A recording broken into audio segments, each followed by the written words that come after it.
Assalamualaikum everyone! How are you? Ayan pala ang aming breakfast ng aking asawa. Banana, oat, chia seed, almond milk, honey.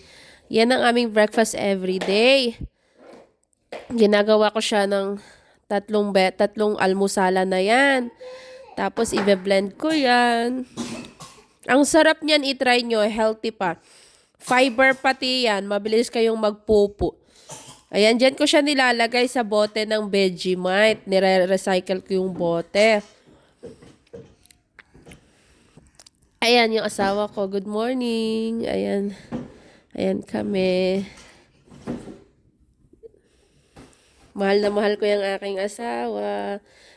Ayan, kagigising lang namin dyan. Ayan. Yan ang breakfast namin tuwing umaga. Yun lang. Assalamualaikum. Jazakallah khairan. Follow me. Bye-bye!